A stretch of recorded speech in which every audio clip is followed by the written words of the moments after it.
नमस्कार दोस्तों, जय हिंद दोस्तों। ओनली सुपर क्यूज यूट्यूब चैनल में आपका हार्दिक स्वागत है।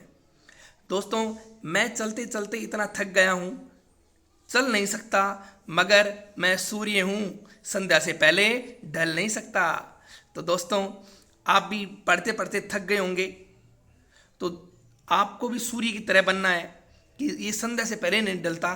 तो आप भी अपने लक्ष्य से पहले मत रुकना, ये आप ठान लो। आप ठान लोगे तो आप भी सूर्य बनोगे, सूर्य की तरह चमकोगे। देख लो, फिर मैं चलते चलते इतना थक गया हूँ, मैं चल नहीं सकता, मैं सूर्य हूँ। अपने अंदर विश्वास पैदा करो, मैं सूर्य हूँ, संध्या से पहले ढल नहीं सकता। जो आपको टॉपिक नहीं आ रहा उसकी उसकी गैल नहीं छोड़नी, उसको लगातार पढ़ते रहना। डाउट माइंड में एक भी मत छोड़ना, डाउट क्लियर करके रहना। तो आप सूर्य हो, अपने लक्ष्य से पहले मत रुकना दोस्तों। तो आज हम कराएंगे साइंस के most important MCQ plus chapter physics, chemistry, bio, और ये एग्जाम की दृष्टि से मोस्ट इंपोर्टेंट है। तो शुरू करते हैं आज की क्लास। तो दोस्तों, ये क्या कह रहा है, आप ध्यान से देखिए क्वेश्चन को। अपचित भोजन से पानी का अवशोषण मुख्य रूप से कहाँ होता है? Water from the undigested food होते हैं। Is observed mainly in the, समझ गए, अपचित भोजन से पानी का अवशोषण मुख्य रूप से कहाँ होता है? ध्यान से देखिए बच्चों, एग्जाम की दृष्टि से मोस्ट इंपोर्टेंट है और ये एग्जाम में जरूर आते हैं ऐसे क्वेश्चन। तो बताइए, स्टोमच पेट में, फूड पाइप यानी कि आहार नली, यानी ये सॉरी आहार नली यानी कि इसको बोल देते हैं भोजन नली बोल देते हैं, स्मॉल इंटेस्टाइन छोटी आंत, और लार्ज इंटेस्टाइन बड़ी आंत। राइट आंसर दीजिए बच्चों आप लोग इसका। Water from the undigested food is a, जो ऑब्जर्व्ड मेनली इन द, तो इसका राइट आंसर आपके सामने है। इसका राइट आंसर आएगा कि आपने जैसे ही कोई पानी पिया, और पानी कहाँ जाएगा? पानी जाता है भाई बड़ी आंत में। कहाँ जाता है? बड़ी आंत में। और जैसे ही आप लोग भोजन खाते हो तो वो कहाँ जाएगा? छोटी आंत में। ठीक है, बड़ी आंत के भी 3 भाग होते हैं, सिक्कम, कोलन और रेक्टम।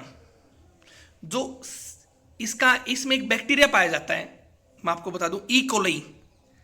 ई कोलाई एक बैक्टीरिया पाया जाता है। बहुत अच्छा क्वेश्चन है बच्चों, मैं आपको फिर से बोल रहा हूं, जो ई कोलाई के बारे में एग्जाम में क्वेश्चन आता है कि बड़ी आंत में कौन सा बैक्टीरिया, कौन सा जीवाणु भोजन जल का अवशोषण करता है, ऑब्जर्व कर लेता है, तो ई कोलाई बैक्टीरिया। तो ई कोलाई बैक्टीरिया कहां पाया जाता है जी? बड़ी आंत में। ठीक है, अब और सुनना, ई कोलाई को भोजन कौन देता है? छोटी बड़ी आंत देती है, और ये उसके बदले में, ये उसके जल का अवशोषण करता है, उसको सुरक्षा प्रदान करता है। ये भी बहुत अच्छा क्वेश्चन है। तो ई कोलाई बैक्टीरिया कहां पाया जाता है बच्चों? बड़ी आंत में। जल का अवशोषण कौन करता है? अगर ऑप्शन में आई छोटी आंत, बड़ी आंत, तो बड़ी आंत। ठीक है, अगर ऑप्शन में बैक्टीरिया आ जाए तो बैक्टीरिया, और बैक्टीरिया का नाम आ जाए तो ई कोलाई बैक्टीरिया। है ना, कम समय में ज्यादा कंटेंट, ओनली सुपर क्यूज है। इसको लाइक कीजिए, शेयर कीजिए, सब्सक्राइब कीजिए बच्चों। और हम एग्जाम के लेवल के क्वेश्चन पढ़ाएंगे, फालतू नहीं पढ़ाएंगे आपको। तो इसका राइट आंसर क्या आएगा? E coli.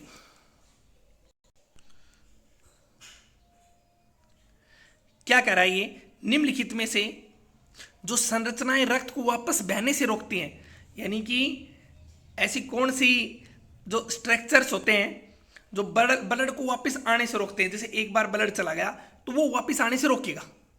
ये बिल्कुल इजी है। कैपिलरीज यानी कि कोशिकाएं, केशिकाएं होती हैं कैपिलरीज, वॉल्स होते हैं, ओर्ट्रीज होती हैं, या विंस होती हैं, सिराएं होती हैं। वेरी गुड, बताइए। बहुत अच्छा क्वेश्चन है। तुक्का मारना बेटा, पर ध्यान से मारना।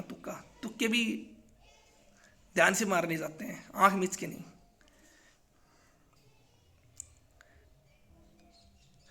देखिए, जो इसका राइट आंसर आप सोच नहीं सकते वो आएगा। इसका राइट आंसर आपके सामने है। इसका राइट आंसर बी आएगा, वॉल्स। ये क्या होते हैं? ये एक तरफ से खुले होते हैं। ठीक है, इसमें रक्त जो क्या होता है, इसमें एक बार ब्लड आ गया ना तो वो वापस इसमें से नहीं जाएगा। जो वॉल्स होते हैं उसमें। अब यहाँ ओर्टीज होती है धमनियाँ। मेरा आपसे क्वेश्चन है, मानव शरीर की सबसे छोटी धमनी बताओ।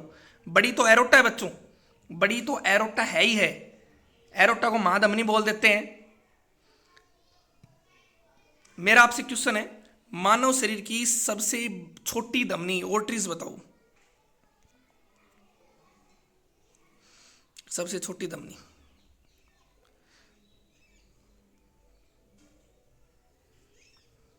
तो इसका इसका सबसे छोटी धमनी का आएगा ओर्टेरिवोल्स, ओर्टेरी ओरेटेरी वोल्स।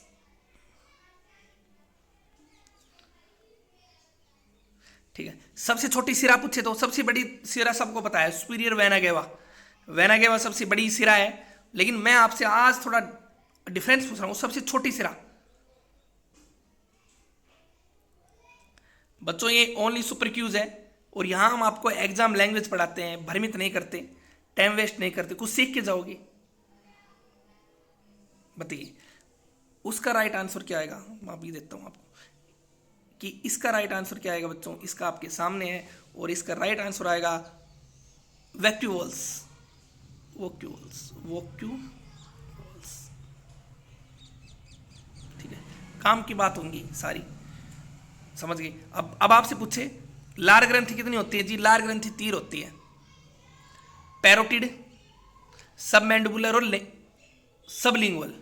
ठीक है, मेरा आपसे क्वेश्चन है, सबसे बड़ी लार ग्रंथि कौन सी है, सेलिवरी ग्लैंड्स कौन सी है। तो सबसे बड़ी सेलिवरी ग्लैंड्स कौन सी है, पैरोटिड, कर्णपूर्व बोल देते हैं सर। हाँ, पैरोटिड है बच्चों, और इसी में ही सोजन आता है। कई बार पूछ लेते हैं ना भाई, एक होता है गलसुआ, गलसुआ रोग होता है मम्पस वायरस के कारण, मम्पस टोंसिल बोल देते हैं, वायरस के कारण होता है, और पैरोटोरी में। अब मेरा आपसे क्वेश्चन है, क्वेश्चन ध्यान से सुनना, सबसे छोटी लार ग्रंथि कौन सी है, स्मॉलेस्ट सेलिवरी ग्लैंड्स।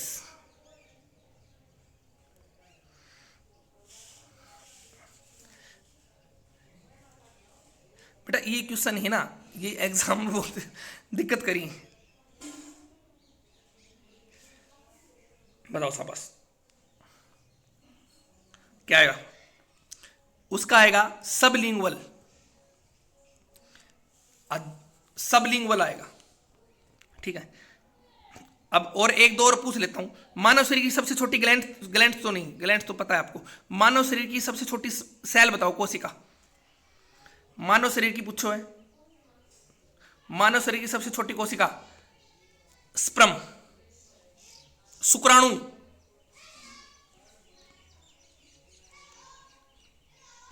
और मानव शरीर की सबसे बड़ी कोशिका ओस्ट्रिच कंडो, मत बोल दियो, मैं पहले ही बताया था, वो मानव शरीर से कोई लेना देना नहीं उसका। फिर से रिपीट हो रहा है ये, ओवम, अंडाणु। सबसे बड़ी पूछे तो, सबसे लंबी पूछे तो नर्वस सेल, इस सेल का कोई डिवीजन नहीं होता। ठीक है, यानी तंत्रिका कोशिका। चलो इजी है बिल्कुल।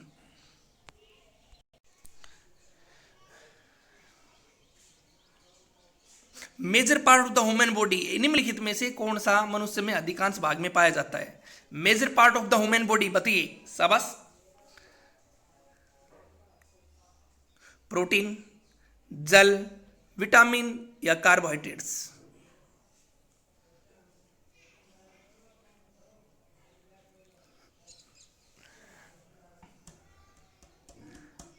देखो ये तो तन पता है, मानव शरीर में कौन सी धातु पाई जाओ से एकदम में बताओगा जी, लोहा पाई जाओ है। हीमोग्लोबिन में भी लोहा पाया जाता है। मानव शरीर में कौन सा एलिमेंट पाया जाता है बताइए। मानव शरीर में सबसे ज्यादा कौन सा तत्व पाया जाता है।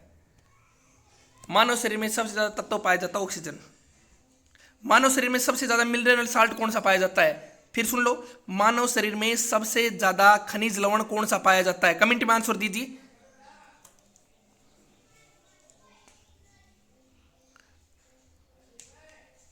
अगर खनिज लवण पूछ ले तो जी धातु याद से मारा, तो कोई बात ना, धातु याद से तो आज हम खनिज लवण भी बता दें कौन सा मिनरल साल्ट पाया जाता है।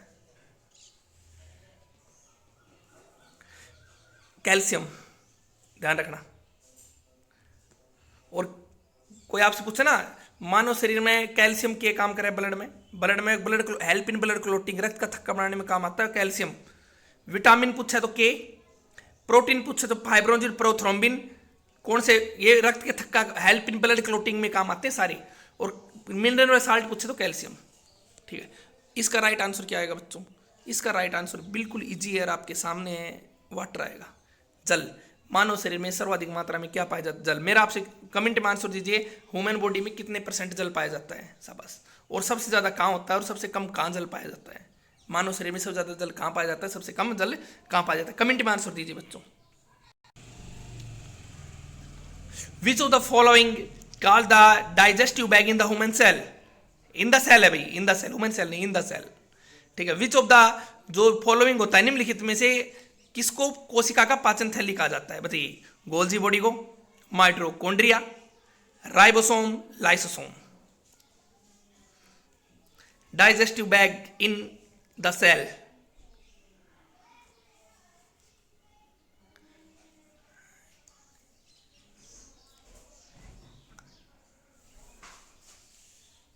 इसका राइट आंसर क्या आएगा? बिल्कुल इजी है, डाइजेस्टिव। तो अगर आपसे पूछे रेस्पिरेशन पूछे, प्रोटीन से संबंधित पूछे तो राइबोसोम, श्वसन से पूछे तो जो हमारा श्वसन तंत्र होता है, श्वसन से संबंधित पूछे, ठीक है ना, वो आएगा माइटोकॉन्ड्रिया। क्रेब चक्र कहां संपन्न होता है? माइटोकॉन्ड्रिया में। क्वेश्चन आता है, क्रेब चक्र होता है, हेनरी क्रेब्स ने खोज की। श्वसन दो प्रकार का होता है, एरोबिक और एनाएरोबिक, वायवीय और अवायवीय। ठीक है ना, जो वायवीय श्वसन होता है उसमें एक होता है क्रेब चक्र। क्रेब चक्र की खोज की हेनरी क्रेब्स ने, और वो 36 एटीपी का निर्माण करता है। ठीक है, इसलिए इसको माइटोकॉन्ड्रिया को पावर हाउस ऑफ सेल कहा जाता है। ठीक है, तो इसका राइट आंसर देखिए बच्चों।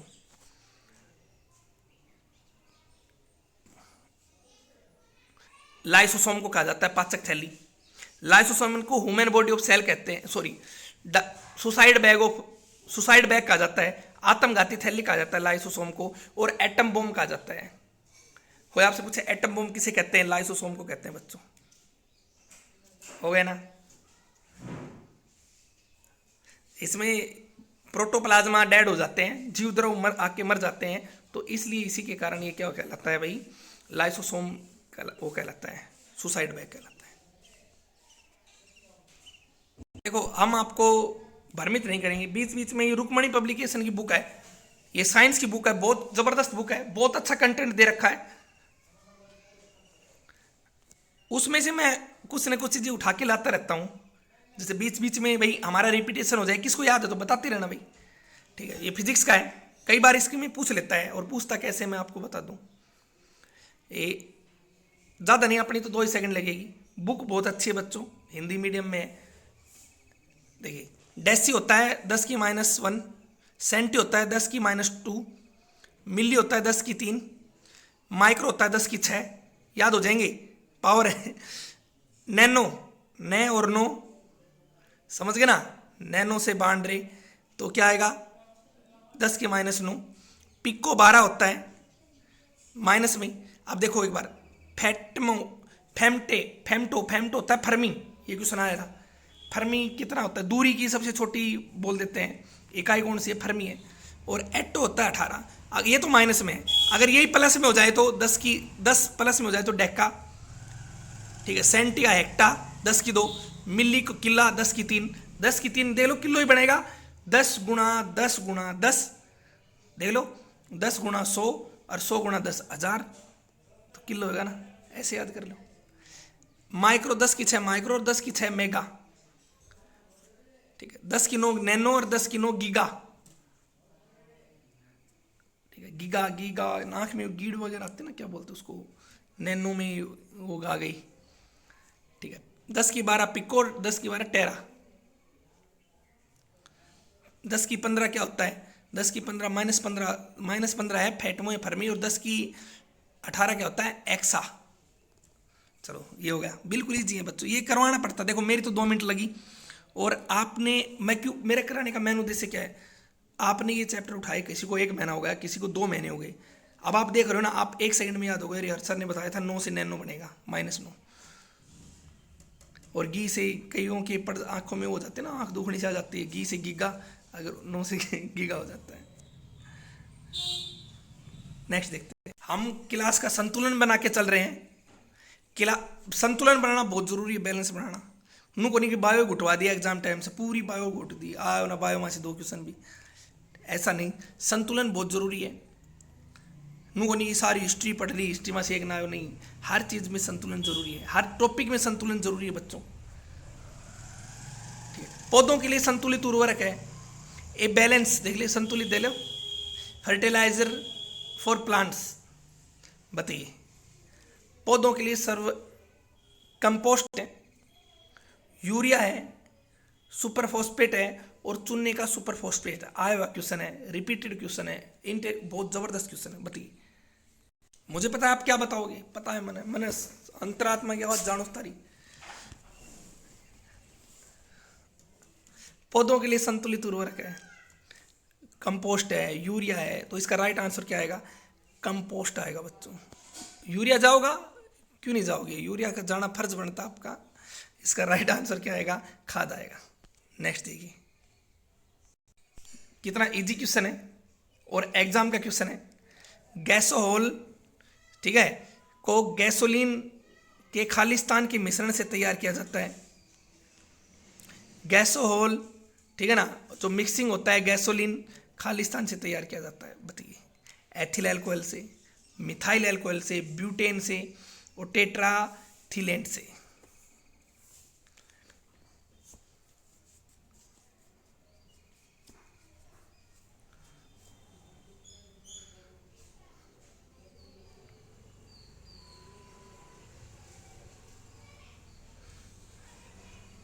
इसका राइट आंसर क्या आएगा? देखो, एल्कोहल की बात हो रही है,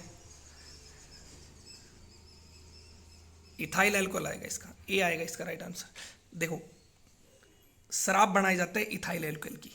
अगर कई बार आता ना, वहाँ जहरीली शराब से इतने मरे, कई बार आता है, बहुत बार आता है। जहरीली शराब पीने से, जो कच्ची निकालते हैं ना, उनको कच्ची बोल देते हैं, कच्ची शराब पीने से कितने मरे होता है, तो वो बनते मिथाइल एल्कोहल की। सिगरेट के लाइटर में ब्यूटेन होती है, सबको पता है, आता क्वेश्चन भी है ब्यूटेन का, कि जो सिगरेट का लाइटर होता है। अब देखो, ये एल्कोहल के साथ कई सिगरेट भी पीते हैं ना, तो तीनों क्वेश्चन हो गए क्लियर, कि ब्यूटेन हो गया, एल्कोहल हो गया और इथाइल हो गया। मौज हो गई, देखो, है ना। शाम के समय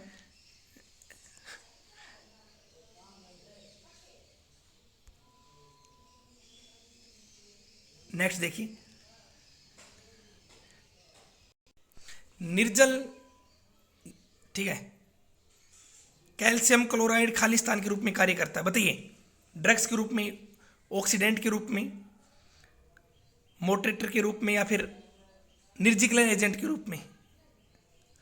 इजी क्वेश्चन है और आया हुआ क्वेश्चन है। ओनली सुपर क्यूज को लाइक कीजिए, शेयर कीजिए, सब्सक्राइब कीजिए बच्चों। यहाँ एग्जाम लैंग्वेज चलती है, फालतू कुछ नहीं, बिल्कुल सर्च करके, रिसर्च करके हम क्वेश्चन लाते हैं। ऐसे नहीं कि चले आए, नहीं, हमने एक रिसर्च पे वीडियो बना रखी है, वक्त आने पर उसका जवाब दिया जाएगा लोगों को, और वो रिसर्च हमारा फाइनल है। देखिए, वीडियो जबरदस्त हो। निर्जल कैल्शियम क्लोराइड एक खालिस्तान के रूप में प्रयोग होता है, तो इसका राइट आंसर क्या आएगा? निर्जलीकरण एजेंट के रूप में। अमोनिया सल्फेट में मौजूद नाइट्रोजन का प्रतिशत बताओ।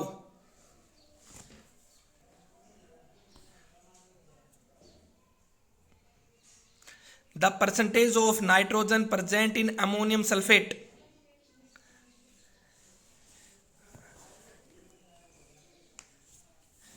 30.5, यानी कि 30.5, 18, 21 और 25। बताइए, राइट आंसर दीजिए बच्चों आप लोग, क्या आएगा? अमोनियम सल्फेट में मौजूद नाइट्रोजन का प्रतिशत।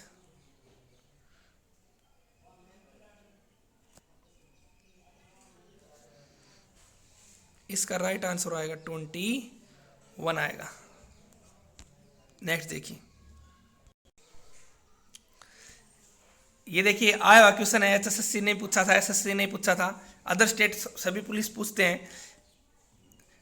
The term PVC used in the plastic industry. बताइए, प्लास्टिक उद्योग में प्रयुक्त पीवीसी का अर्थ क्या है? Polyvinyl chloride, polyvinyl carbonate, phosphorus एनाड्यू क्लोराइड या फोस्फिलिन क्लोराइड?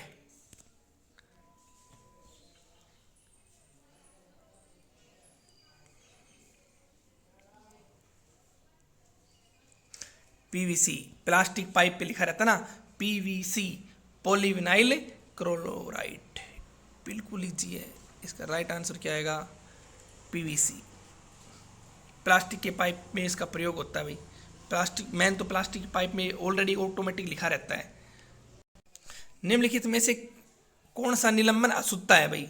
जो सब्सटेंटेड होता है, जो इम्प्योरिटी है उसमें, बताइए क्या आएगा? आयरन हाइड्रोक्साइड आएगा, धूल आएगा, कीचड़ आएगा या नाइट्रोजन आएगा? ये सारे एग्जाम लैंग्वेज है बच्चों। मुझे नहीं पता आप केमिस्ट्री में क्या पढ़ाया जाता है, आपको क्या नहीं, लेकिन केमिस्ट्री ऐसी आती है एग्जाम में, और इससे भी भयंकर आती है। मैं बताऊं क्या पढ़ाया जाओ? लिखो बच्चों, मिश्र धातु लिखो। इसका वो आपको याद है, धातु लिखो, ठीक है।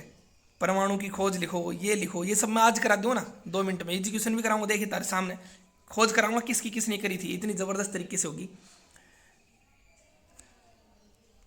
देखना, निम्नलिखित में से कौन सी निलंबित अशुद्धता है? आयरन हाइड्रोक्साइड है, धूल है, कीचड़ है? इसका राइट आंसर क्या आएगा? आयरन हाइड्रोक्साइड आएगा। नेक्स्ट देखिए बच्चों, name the vitamin not found in animal food. ऐसा कौन सा विटामिन है जो मांसाहारी में नहीं पाया जाता? Vitamin B12, vitamin C, vitamin D और विटामिन के। बताइए, राइट आंसर दीजिए आप लोग, क्या आएगा? Name of the vitamin not found in any animal foods.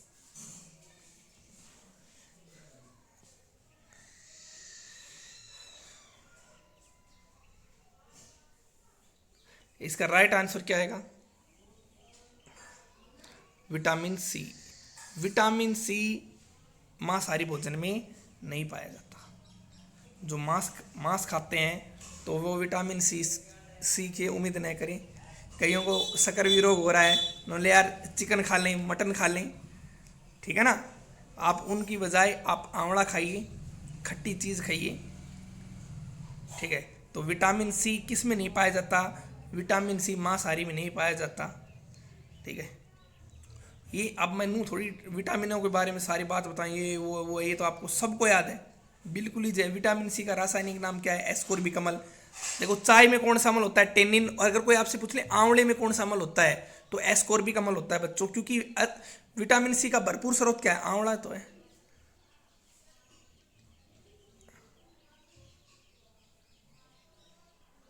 मांसाहारी नहीं बनना चाहिए, वैसे तो मांस खाना गलत बात है। नेक्स्ट देखिए, जहां गैसों का आदान प्रदान होता है वह निम्नलिखित में से कौन सी सतह प्रदान करती है? बिल्कुल इजी है।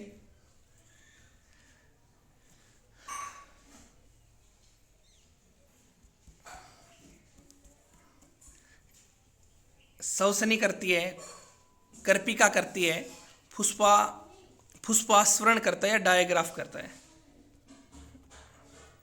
आसान है, इजी है। गैसों का आदान प्रदान होता है। ऑक्सीजन आई, जाके ऑक्सीजन और कार्बन डाइऑक्साइड को आदान प्रदान होगा, उसने क्या किया। अब कई बालका का डाउट आएगा, डाउट मत छोड़ो। देखो, अगर वो एल्वियोली आ जाता ना, एल्वियोली हिंदी इंग्लिश का वर्ड हिंदी में लिखा है तो खींच देता एल्वियोली। तो इसका राइट आंसर क्या आएगा? बी आएगा, ठीक है। लंग्स में एल्वियोली होते हैं ना, फेफड़ों में, तो वो करते हैं गैसों का आदान प्रदान।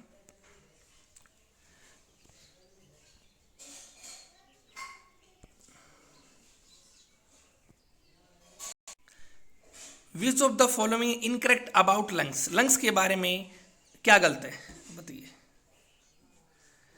ये स्पंजी होते हैं, ये लचीले होते हैं, ये टू इक्वल साइज, दो समान आकार के होते हैं, या लाल रंग के होते हैं। बच्चों चैनल को लाइक कीजिए, शेयर, आप शेयर कीजिए, क्लास को शेयर कर दीजिए बच्चों, ठीक है।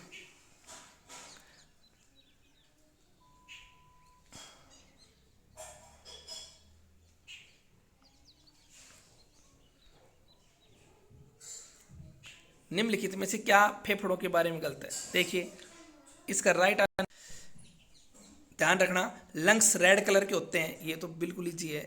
ये देखना जो मैं ये बोल रहा हूँ, ये देखना, जो राइट लंग्स होता है ना, राइट लंग्स वो लेफ्ट की तुलना में लार्ज होता है, बड़ा होता है। राइट वाला बड़ा होगा, लेफ्ट वाला छोटा होगा, इसकी जो तुलना करेंगे। तो इसका राइट आंसर क्या आएगा बच्चों? इसका राइट आंसर बिल्कुल इजी है, और इसका टू इक्वल साइज, यानी कि गलत पूछा है, तो इसका राइट आंसर सी आएगा। मुझे ये बताओ फेफड़ों पर कौन सी मेम्ब्रेन होती है, झिल्ली होती है? शाबाश, ये भी क्वेश्चन आता है, लंग्स पर कौन सी झिल्ली होती है? और स्टडी ऑफ लंग्स, फेफड़ों का अध्ययन क्या कहलाता है? दोनों क्वेश्चन आप कमेंट में बताइए। तो इसका तो मैं बताता हूँ आपको, फेफड़ों पर प्लूरा झिल्ली होती है, प्लूरा मेम्ब्रेन बोल देते हैं, ठीक है। ये आपको याद होगा, स्पंजी, लचीले, लाल कलर के होते हैं, राइट बड़ा, लेफ्ट छोटा हो। देखो कम समय में ज़्यादा कंटेंट, मैं आपको हम भ्रमित नहीं करेंगे। पल्मोनोलॉजी स्टडी ऑफ लंग्स कहलाता है, पल्मोनोलॉजी।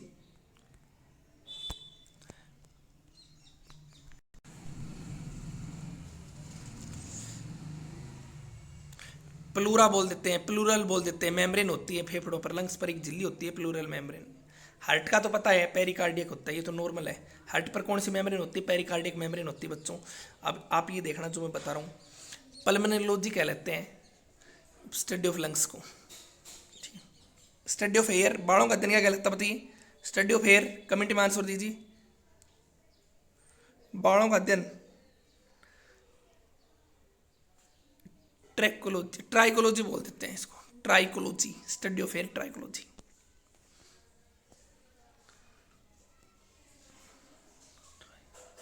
नो याद कर लो किसी के एयर फॉल्स हो रहे हैं, एयर बाढ़ झड़ रहे हैं, तो आप कैंसल आना देते हैं, यार ट्राई कर लो भाई, क्वेश्चन आना चाहिए दिमाग में। अब मैं बोल रहा हूँ, आपने सीख लिया, एग्जाम में आ गया, क्या आएगा? Study of hairs. तो आपको मेरी ये बात जरूर याद आएगी, सर ने कैसे हमारे दिमाग में बताया था। हम कहते हैं यार, मैं जैसे मैं हूँ, या मैं कहूँ यार मेरे हेयर्स झड़ रहे हैं, तो आप में से कोई ना कोई सलाह देगा, सर आप ये ट्राई करो ना, तो क्या बनो? ट्राई करो जी।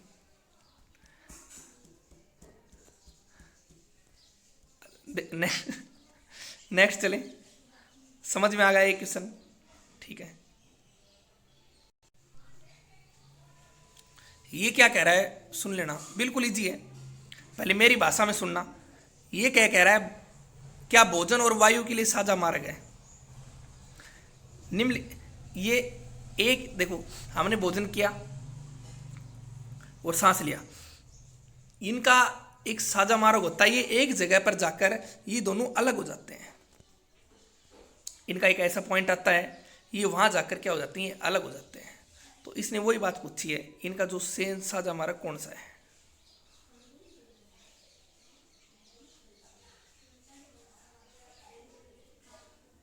ए ऑप्शन देखिए, बी देखिए, लैरिंग्स, एपिग्लोटिस या डायग्राफ, बताइए क्या आएगा? इसका राइट आंसर क्या आएगा? ग्रेसनी आएगा। यहां पर भोजन नली और श्वास नली बच्चों जाकर अलग हो जाती है। और मैं आपको बता दूं, आपको साउंड कहां से उत्पन्न होता है, कई बार क्वेश्चन आता है, मनुष्य में साउंड कहां से उत्पन्न होता है, उसको बोलते हैं लेरिंग्स। पक्षियों में पूछे तो साइरेंस आ जाता है। ये क्वेश्चन कंठ नली, ये फिर से बोल रहा हूं, वुमेन बॉडी जो साउंड प्रोड्यूस करता है, ऐसा कौन सा पार्ट है जो साउंड को प्रोड्यूस करता है? तो उसका राइट आंसर आएगा बी। उसका तो बी है, इसका तो ए राइट आंसर है। कदे स्किप कर, कहीं ना स्किप करके देखता रही है, तो कोई ए कर दी, फिर कमेंट करी ना। साउंड कहां से उत्पन्न होगा? कंठ नली से। एक होता है एपिग्लोटिस, एपिग्लोटिस दिख रहा है, सी पे देखना आप जाना जी, दिख रहा है। एपिग्लोटिस क्या होता है सुन लेना बच्चों। हम भोजन करते हैं, ठीक है, भोजन श्वास नली में न जाए तो ये एपिग्लोटिस श्वास नली पे ढक जाता है और जिससे स्किप होकर भोजन पेट में चला जाता है। अब आ गया समझ में। कई बार आपा क्या करा कि ऊपर नीचे खा लिया, ठीक है, खाता रहा तो यह कंफ्यूज हो जावा है कि भोजन आएगा या सांस आएगा। एपिग्लोटिस कंफ्यूज, तो वो ढक्कन के रहो कई बार खुलो रह जाओ है। तो जैसी दांस आओ है, दांस ना हो यार, दांस आगे पानी पकड़ा, क्यों? क्योंकि भोजन हमारा कहाँ चला गया, श्वास नली में चला जाता है। इसीलिए तो कहते हैं भोजन को आराम से खाना चाहिए, चबा चबा के खाना चाहिए। इतनी भागदौड़ लाइफ है, हम इतने महान हैं कि हमारे पास टाइम का, भोजन वैसे टाइम है, वैसे तो अपने पास टाइम ही टाइम है, लेकिन भोजन करने का, नहाने का, पढ़ने का इतना टाइम कहाँ। तो ये है ना, एपिग्लोटिस कंफ्यूज हो जाओ कि यार ये सांस ले कोई आदमी सह के, कहीं ना अपना समझ पाओ ये है क्या, ये सांस लेगा या फिर भोजन कर आएगा। कई हम पार्टी करते हैं, मान लो 5-7 जने मिलके की होगी स्कूल लाइफ में, तो एक जन अपनी स्पीड नहीं बढ़ा देता, भाई मेरे तो ज़्यादा आए, तो उसका कंफ्यूज हो जाता है एपिग्लोटिस। तो ये एपिग्लोटिस क्या करता है, देखिए बच्चों दिख रहा होगा आपको,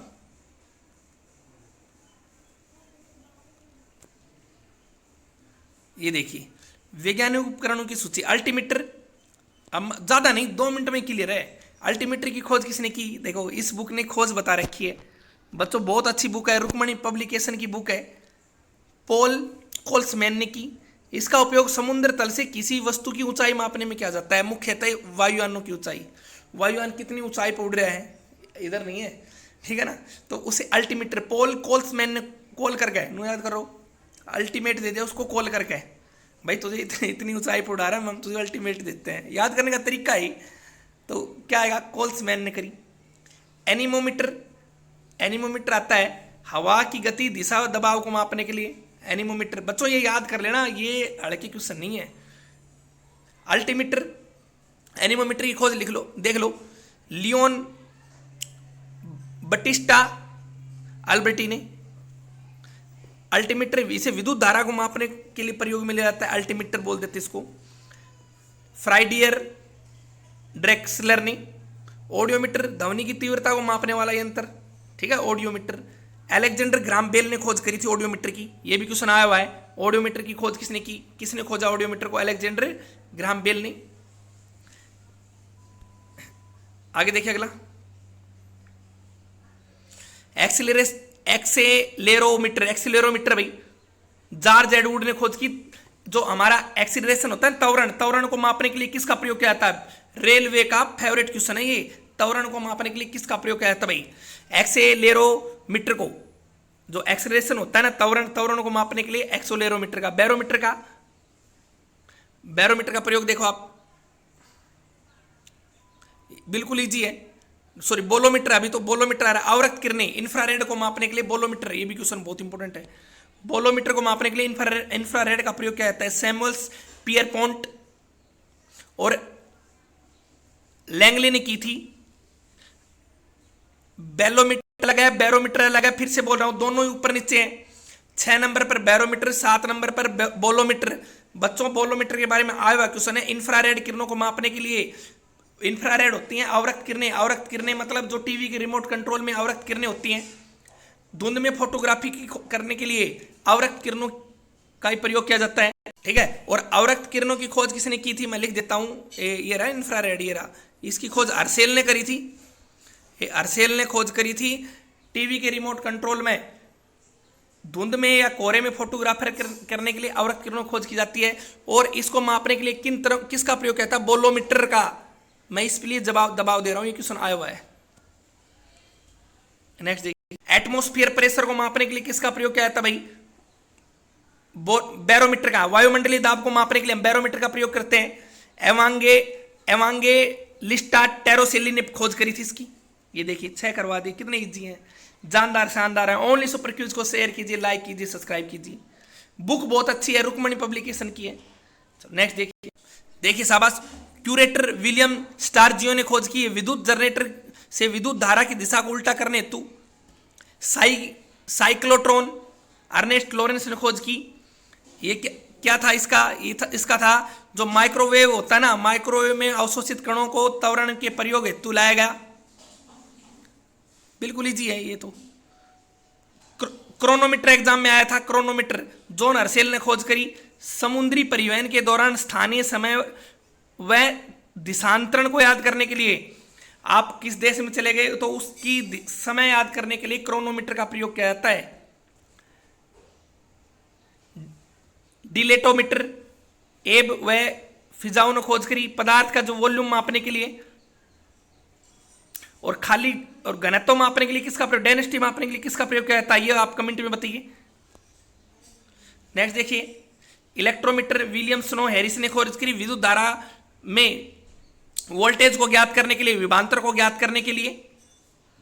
ठीक है, इतने अच्छे क्वेश्चन है, मैं भी साइड नहीं हो रहा। फेदोमीटर, देखो फेदोमीटर सुना है समुद्री गहराई, लेकिन हम बता रहे हैं फेदोमीटर की खोज किसने की? फेदोमीटर की खोज की थी रेजिनाल्ड फैनसेंडे ने। गैल्वेनोमीटर की खोज की विलियम थॉमस ने। विद्युत धारा को मापने का प्रयोग आया था भाई गैल्वेनोमीटर। इलेक्ट्रिक करंट बोलते हैं विद्युत धारा को, कदे दिमाग लगाओ। हाइड्रोमीटर अथवा बॉम ने, यह भी क्वेश्चन आता है। हाइड्रो दो रिलेटिविटी डेंसिटी को मापने के लिए, दो लिक्विड को आपेक्षिक घनत्व को मापने के लिए। और हाइग्रोमीटर की खोज करी थी लियोनार्डो दी विंची। अरे वाह, लियोनार्डो दा विंची, याद करो विंची साहब को। अब क्या विश्वास नहीं हो रहा इस क्वेश्चन पे? ठीक है, ये क्या कह रहा है कि गैसों की वायु की आर्द्रता ह्यूमिडिटी मापने के लिए हाइग्रोमीटर देख लो, ऐसे याद करो। ग्रो है ना, ग्रो से गर्मी ले लो, गर्मी में ह्यूमिडिटी हो ही जाओ है। लैक्टोमीटर की खोज करी थी डिकास ने। और दूध का वो रिलेटिविटी डेंसिटी मापने के लिए। एक होता है माइक्रोमीटर विलियम गैस कोल्जन ने, आप देख लेना रिपीट कर गए। सूक्ष्म वस्तुओं की लंबाई को व्यक्त करने के लिए, व्यास है ना को मापने के लिए। देखो, कम समय में ज्यादा कंटेंट ओनली सुपर क्यूज पर। हम आपको खोज बता रहे हैं, लैक्टोमीटर की खोज, उसकी खोज, ये तो आपको याद ही है। जो नहीं पढ़ा वो पढ़ो बच्चों। बहुतों को आज पता है लैक्टोमीटर की खोज करी थी डिकास साहब ने। मेजरमेंट यूज टू, जो मेजर जो एक्सैक्ट होता है ना, एटॉमिक मास। स्टिक परमाणु द्रव्यमान मापने के लिए किस यंत्र का प्रयोग किया जाता है बताओ?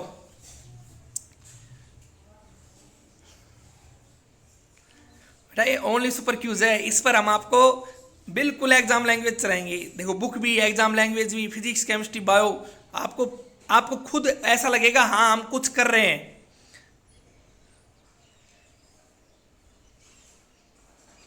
परमाणु द्रव्यमान को मापने के लिए किसका प्रयोग किया जाता भाई?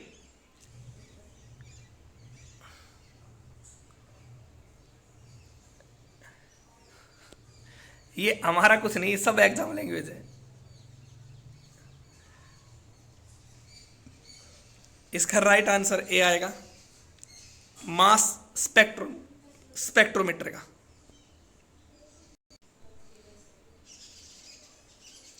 प्राकृतिक आसवन द्वारा प्राप्त पानी का शुद्धतम रूप है, बताइए। समुद्र का जल, पानी का जल, वर्षा का जल, या प्राकृतिक आवास या भूमिगत जल, अंडरग्राउंड वाटर। इस पर तो टाइम वेस्ट नहीं होना चाहिए, ना आपका ना मेरा।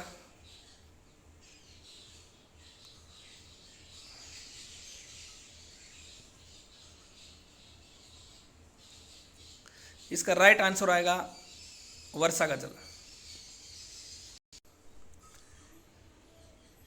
मैं चलते चलते इतना थक गया हूं, चल नहीं सकता, मगर मैं सूर्य हूं, संध्या से पहले ढल नहीं सकता।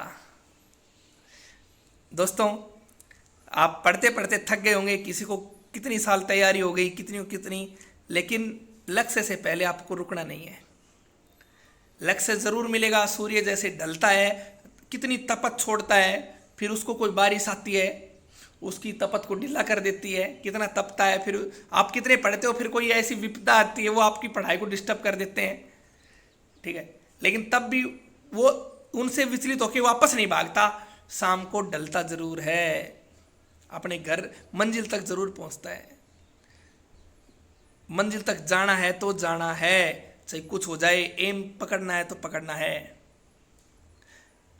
तभी आपको लगे कि हाँ भाई कुछ नहीं, क्या करें, तो ये पढ़ लेना। याद रखना कि मैंने क्या बताया था आपको कि मैं चलते चलते इतना थक गया हूँ, मैं चलते चलते इतना थक गया हूँ, चल नहीं सकता। फिर याद करो कि मैं सूर्य हूँ, संध्या से पहले ढल नहीं सकता, तो अलग से पहले मैं रुक नहीं सकता। तो दोस्तों, ओनली सुपर क्यूज को लाइक कीजिए, शेयर कीजिए, सब्सक्राइब कीजिए। जय हिंद, जय भारत। और हमने जो आज एक बुक का वर्णन किया है, जिक्र किया है, रुक्मणी पब्लिकेशन की बुक है। हम आपको उसमें से इंपॉर्टेंट चीज़ें जो आपके लेवल की हम आपको लेके आते हैं, वो बुक ही वैसे पूरी लेवल की है। तो कम समय में ज़्यादा कंटेंट ओनली सुपर क्यूज पर आप इसको शेयर कीजिए, अपने व्हाट्सएप स्टेटस पे लगाइए, फेसबुक पे शेयर कीजिए, आजकल तो इंस्टाग्राम चलाते हैं तो उस पर शेयर कीजिए। तो जय हिंद दोस्तों, जय भारत दोस्तों।